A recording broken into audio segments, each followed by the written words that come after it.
Assalamualaikum warahmatullahi wabarakatuh. Perkenalkan, kami dari kelompok 4 yang beranggotakan Yuni Prihatrini, Arianto Dwi Saputra, dan Kolita Ahadina Aisyah akan mempresentasikan materi yang bertema estimasi permintaan, analisis regresi sederhana dan berganda, dan estimasi permintaan dengan analisis regresi. Baik, yang pertama adalah estimasi permintaan. Estimasi permintaan adalah proses untuk menemukan nilai dari koefisien fungsi permintaan suatu produk pada saat ini atau current value. Istilah estimasi atau penaksiran adalah berbeda dengan perakiraan, yaitu suatu proses penemuan nilai-nilai permintaan pada proses periode yang akan datang atau future value. Berikut adalah rumus permintaan. Selanjutnya adalah metode penaksiran. Metode penaksiran nilai koefisien dapat dibagi menjadi dua kelompok, yaitu metode langsung dan metode tidak langsung. Metode langsung yaitu metode yang langsung melibatkan konsumen. Metode ini sering tercakup dalam riset pasar. Yang termasuk dalam metode langsung adalah wawancara, simulasi pasar, dan eksperimen pasar. Yang kedua ada metode tidak langsung, yaitu penaksiran didasarkan atas analisis data yang sudah terkumpul, kemudian dianalisis hubungan antara variabel dependen dengan variabel independen. Metode ini dikenal juga dengan sebutan metode kuantitatif. Selanjutnya, analisis regresi. Analisis regresi adalah suatu teknik untuk membangun persamaan dan menggunakan persamaan tersebut untuk membuat perkiraan atau prediksi sehingga didapatkan atau diketahui pola hubungan antara variabel bebas dengan variabel terikat. Analisis regresi bertujuan untuk mendapatkan pola hubungan secara matematis antara X dan Y, mengetahui besarnya perubahan variabel X terhadap Y. Selanjutnya, analisis regresi sederhana. Analisis regresi sederhana adalah hubungan antara suatu variabel terikat atau Y dan satu variabel bebas atau X. Pada analisis regresi sederhana dapat dihitung dengan langkah-langkah sebagai berikut. Yang pertama, metode kuadrat terkecil biasa. Estimasi dari nilai A dan B diperoleh dengan bentuk persamaan sebagai berikut, yaitu Y sama dengan A plus BX. Berikut adalah model estimasinya. Assalamualaikum warahmatullahi wabarakatuh. Saya Yuni Prihatini, NIM 057. Di sini saya akan melanjutkan penjelasan dari pemateri sebelumnya mengenai analisis regresi sederhana. Yang pertama, saya akan menjelaskan contoh dari metode kuadrat terkecil biasa, yaitu hasil analisis perhitungan untuk mengestimasi garis regresi pada iklan penjualan.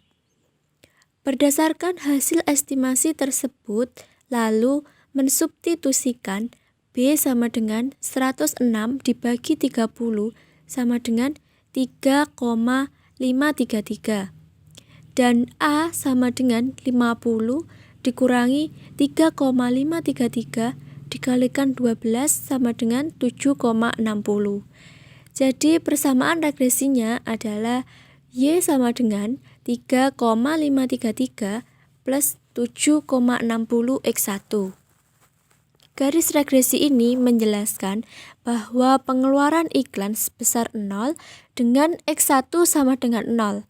Maka penerimaan penjualan yang diharapkan Y1 adalah sebesar 7,60 juta dolar.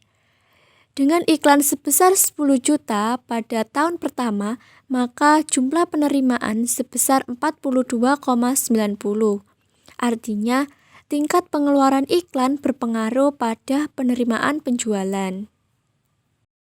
Selanjutnya yaitu uji signifikasi. Untuk menguji hipotesis bahwa B adalah signifikan secara statistik, bahwa iklan mempengaruhi penjualan secara positif yang dapat dihitung dengan rumus simpangan baku, di mana SB sama dengan akar sigma YT dikurangi Y rata-rata kuadrat dibagi N dikurangi K dikurangi X rata-rata kuadrat sama dengan akar sigma error T kuadrat dibagi N dikurangi K dikalikan sigma XT dikurangi X rata-rata kuadrat. Berikutnya yaitu uji kecocokan model dan variasi. Untuk menguji kekuatan variabel penjelas secara keseluruhan dari keseluruhan regresi.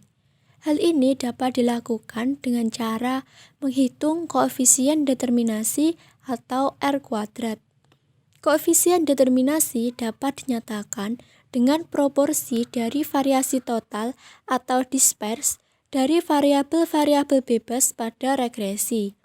Variasi total sama dengan variasi yang dapat dijelaskan ditambah variasi yang tidak dapat dijelaskan, sama dengan sigma YT dikurangi Y rata-rata kuadrat sama dengan sigma Y topi dikurangi Y rata-rata kuadrat ditambah sigma YT dikurangi YT topi kuadrat.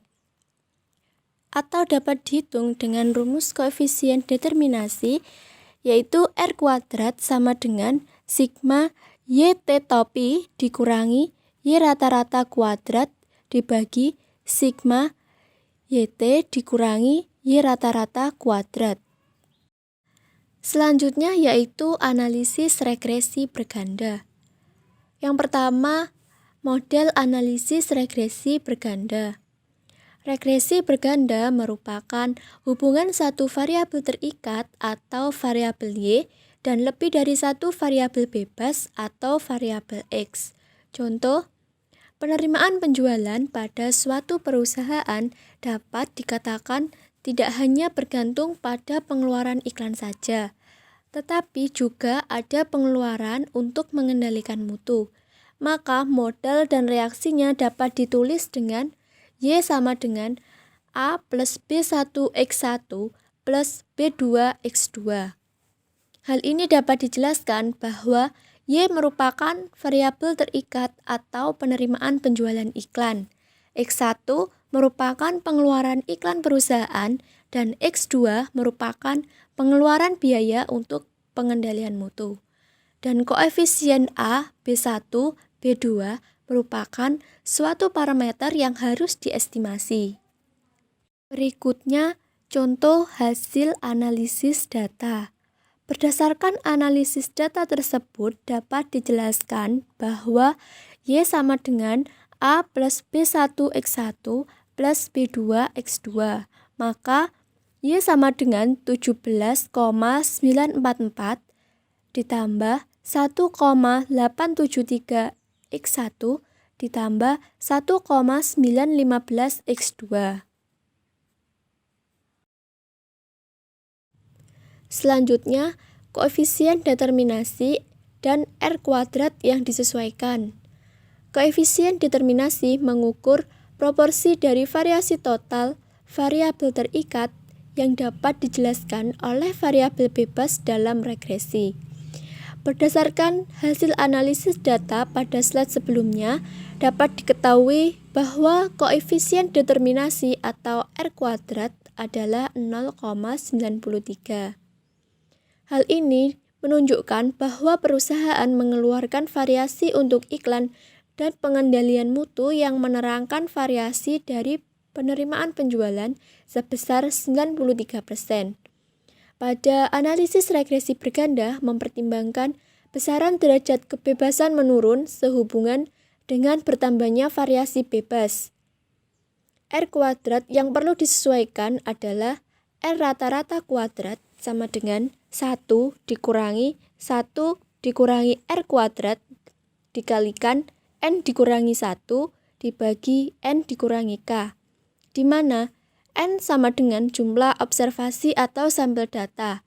K sama dengan jumlah parameter atau koefisien yang diestimasi. Sebagai contoh, berdasarkan hasil analisis data pada slide sebelumnya, dapat dijelaskan bahwa R rata-rata kuadrat sama dengan 0,910198.